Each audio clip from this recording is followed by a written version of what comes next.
Hi guys, welcome to the fourth session of FinBites, a virtual workshop on how the stock market works.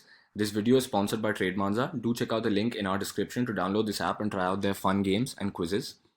So before the video begins, a small disclaimer, we FinWiz and NIT Warangal are not SEBI registered financial advisors. Any sort of information provided in this video is just for educational purposes and should not be taken as financial advice. Now the last few sessions we've been talking about what are stocks and how the stock market works. So now the question arises how to trade. The first thing to doing trading is having a DMAT account, which will be discussed in the later parts of this video. But before that, let's get into the types of people in the market and what sort of trades you can take in the market. The people in the stock market can be divided into mainly two types, which are traders and investors. Traders are people who do not care about the underlying financial strength of a company or its business model or what the company does, but most of their buying and selling decisions are just based off either candlestick charts or technical patterns, and sometimes even based off news. This methodology is based all about just making frequent short-term buying and selling transactions, with most of them targeting like 5 to 7% every month. They don't have a long-term outlook about the company and they don't care where the company goes as long as their targets are met. Now, investors are people who like to understand how a company works and they make their buying and selling decisions based on the financial strength of a company and its growth prospects for the future. This strategy is the one which is geared towards growing wealth in the market over a long period of time. We're talking maybe even decades. I'm sure all of us have seen those posts on Instagram about what 100 rupees invested in ITC or Bajaj Finance 10 years ago would have been today. Well, these are the people who do it. They buy securities with a very long outlook in their mind and they hold them until either they reach their financial goal or they are near the end of the time horizon which they had in mind initially. Now, the types of trades which you can take are divided into many types. There's swing trading. Swing trading means you buy a stock where it actually comes into your DMAT account and hold it for a period of few days, weeks, or at max a month with a set goal in mind, and you exit your position once the target is achieved. You don't care about what's happening with the company or where Nifty is going. You just have your own stock specific approach. This is considered the safest type of trading because since you're buying a quantity where you actually have to put up the entire money to buy it, your intestinal capacity for loss will be something which you are ready to accept. Now, the second type of trading is intraday trading. Intraday trading, also called day trading, it's basically you borrow a stock and you promise your broker that you'll give it back to him at the end of the day. You just have to square off your position before the day ends. Now, since you're going to be returning the security to your broker at the end of the day, you're often allowed to use leverage. Leverage lets you trade with like 3 to 5 times the amount of money in your account. So, you can magnify your returns or your losses. But once again, leverage does not make a trade better or worse. Again, like I said, it just magnifies your loss or your gain. The other type of strategies are scalping and basket trading. Now, scalping is a trading strategy which focuses on employing really high leverage and catching very small price movements frequently. People who scalp could buy like 1,000, 2,000 stocks of a company and wait for like maybe a 10 rupee or 5 rupee price movement, and that's it. Their work for the day is done and they exit.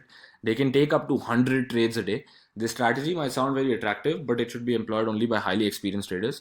Now, basket trading is something which is not really for us retailers. It applies mostly to institutional investors who need to buy and sell stuff at the exact same time to make sure that they're holding whatever they want in the right proportion. For example, when they sell something and they get cash, that cash has to be simultaneously allotted to another position to make sure that they're not holding anything in the wrong proportion.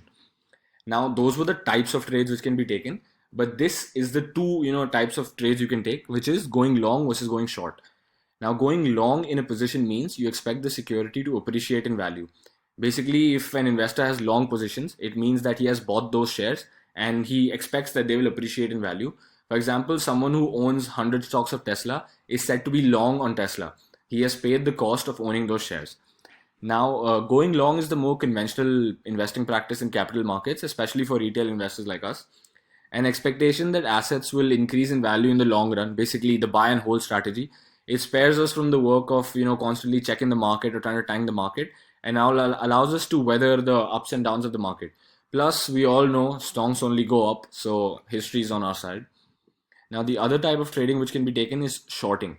I'm sure some of us here have seen The Big Short. So, shorting is an investment strategy where one hopes to make money by the decline in an asset's price.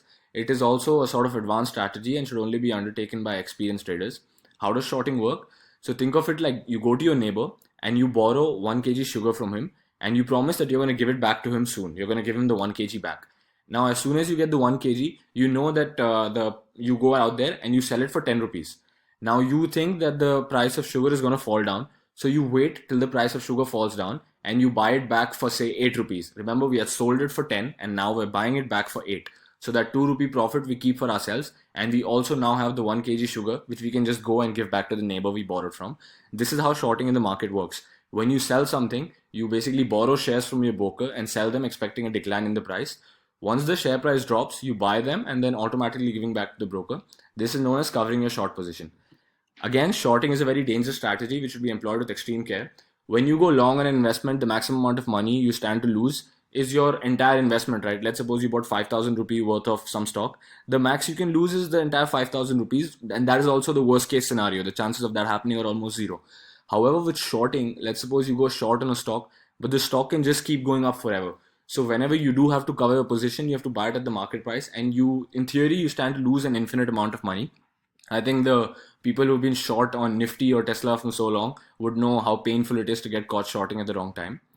Now, most brokers in India offer both long and short positions. However, shorts in India cannot be carried overnight in the sense that you cannot take delivery because you have to give it back to your broker before the end of the day. Intraday trades are taken via the MIS option, which refers to marginal intraday square off. You can go long and short via MIS. Whereas when you actually want to buy a share and get it into your DMAT account, which is known as delivery trading, that is done via the CNC option, which is cash and carry. Going short is basically the exact same as going long, just in the opposite order. Instead of buying first and selling later, you would be selling it first and then buying it back at a cheaper price later, keeping the difference for yourself. So now we're going to talk about DMAT account, trading account, how they're different and why do you need both, and about stockbroker. So who is a stockbroker and why stockbroker? So stockbroker is could be an individual or a firm who is an intermediate between the seller and the buyer, and what it does is not stock analysis or consulting, but it just executes buy and sell orders on behalf of the clients. So back in the days, it used to be physical trading where the buyer and the seller would have to go to the exchange or would have to hire a stockbroker who would go on behalf of them to the NSE or BSE to execute the orders. And there would be thousands of buyers, thousands of sellers, so they would have to bid and mutually agree to a price, and that's a whole lot of process. But number one, it's time consuming, and number two, you have to physically go to the stock exchange. So what they rather did is make an online platform. So how does it work? The buyer and the sellers both need to have a savings account, trading account, DMAT account. So suppose I'm the buyer, this one is buyer, and this one is seller. So I have 5 lakh rupees in my savings account, but I just want to trade with 1 lakh rupees. So I am going to transfer it from my savings to my trading account, and I want to buy Axis Bank shares worth 50,000 rupees. And someone must be there who wants to sell Axis Bank shares worth 50,000 rupees. So his stockbroker is gonna place his order in NSE or BSE, and mine is gonna do it on behalf of me. And that's gonna be the deal done, and it's done in blinks. So your money, the money from your trading account goes to his, and the stock from his DMAT account goes to yours. And it takes T+2 days to reach your DMAT account actually, because we are looking at NSE and BSE as one entity for now, but there's more division of clearing bank or depository. So if you get the order done on Monday, it's gonna actually come to your DMAT on Wednesday. So now what are the advantages of DMAT? Number one, eliminates risk of paper-based share certificates. Number two, easy access online. Number three, bonus stock splits get automatically updated. And number four, stores various investments. So we all know about the famous MRF story where there's his grandfather, and he has 20,000 MRF shares which he bought in 1990, and now its value is 1.3 billion, which is like huge number. So if he hadn't stored those certificates safely then and lost it in the process, he wouldn't get anything back. But he had stored it safe, but there's a huge probability that people like you and me cannot do it. So that's where it's a safe play. And you can't have just trading account or just DMAT account. So for instance, you have just trading account, then you can just do intraday, because it's actually going to reach your account in T plus 2 days, but you have already sold it the day you had bought it. So, and if you have just DMAT account, you don't have cash to trade, and by whatsoever reasons, even if you have shares in your account, then even if you want to sell them, then where are you gonna get the money? You're not gonna receive the money. So long story short, you need them both. Now, how to open a DMAT, that's gonna be shown later, but it could be done through bank or through broker.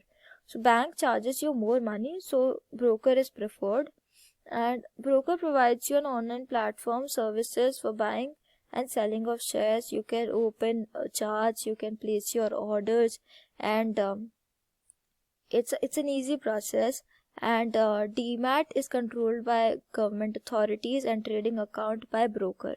And these are the government authorities: CDSL, NSDL, which are NSE and BSE depository respectively. So the first and most important question is, can you trade without a DMAT account? What do you say, yes or no? Okay, let's ask my bhai. So can you hear this image? He is saying definitely not. So surely we need a DMAT account to trade.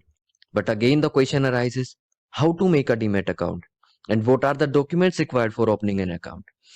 Earlier, whenever you had to open an account, you have to go to an office, wait in long lines, do extensive paperwork. But now you can do everything online. Basically, first you have to select your broker. There are two types of brokers: full service broker and discount broker. Full service brokers provide investment advice and perform analysis on our behalf, but definitely he will charge us more brokerage. Whereas discount brokers like Zerodha and Upstocks, who does not provide investment advice unlike a full service broker, but charges less brokerage. So now we have selected our broker, and let's see the documents required. Required documents are your scanned photograph, scanned signature, email ID, phone number, bank account number, IFSC code, PAN card. You have to provide your proof of identity. You can use driving license, voter ID or Aadhaar card.